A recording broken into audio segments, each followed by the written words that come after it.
जब भी कभी सबसे लंबी और ऊंची बिल्डिंग की बात आती है तो लोगों के दिमाग में सबसे पहला नाम आता है बुर्ज खलीफा का।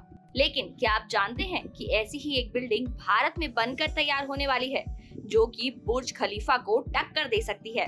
जी हाँ, ये भारत की सबसे ऊंची बिल्डिंग्स में से एक होगी जो कि बुर्ज खलीफा से कम नहीं मानी जाएगी। हालांकि अभी इसे बनाने का काम चालू है।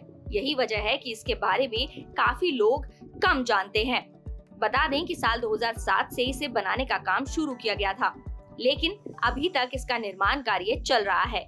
इसका नाम पैलेस रॉयल है। ये मुंबई के वर्ली इलाके में स्थित है। इसका आधारभूत ढांचा और फ्लोर पूरी तरीके से तैयार हैं, लेकिन इसकी फिनिशिंग में अभी भी समय लग सकता है। किसी न किसी कारण से इस बिल्डिंग के निर्माण में रुकावट आती रही है। खैर, बिल्डिंग कब तक तैयार होगी ये तो समय ही बताएगा, लेकिन आपको इससे जुड़ी कुछ और बातें भी हम बता देते हैं। जैसे कि ये एक प्रीमियम रेजिडेंशियल बिल्डिंग है, तो जाहिर सी बात है कि इसी हिसाब से इसकी कीमतें भी होंगी। मीडिया रिपोर्ट्स के मुताबिक इस बिल्डिंग में कुल 72 फ्लोर हैं और साल 2013 में इस बिल्डिंग में एक फ्लैट की बुकिंग प्राइस करीब 27 करोड़ रुपए थी, जबकि फिलहाल इसमें सबसे सस्ता फ्लैट 40 करोड़ रुपए का है।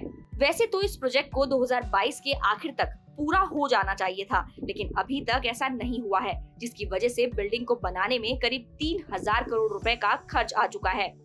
हालांकि जब इस बिल्डिंग को बनाने का काम शुरू हुआ था, उससे 5 साल बाद ही यानी 2012 में इसका टॉप फ्लोर बनकर तैयार हो गया था। लेकिन इसी साल इस बिल्डिंग के खिलाफ कई जनहित याचिकाएं दायर की गई, जिसके बाद मामला कोर्ट तक पहुंचा और इस इमारत के निर्माण पर रोक लगा दी गई।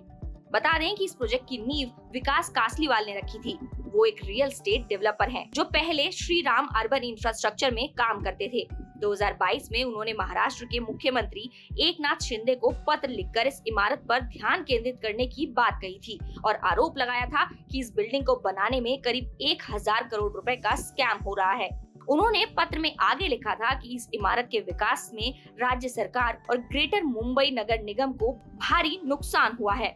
हालांकि इस आरोप से जुड़ी और कोई जानकारी सामने नहीं आई है। वहीं रिपोर्ट्स की माने तो प्रोजेक्ट की कॉस्ट बढ़ने के कारण बिल्डिंग के promoter Shri Ram urban infrastructure भी बैंकक्रप्ट हो गए। इस बिल्डिंग को बनाने के लिए इंडिया बुल्स से पैसे उधार लिए गए थे।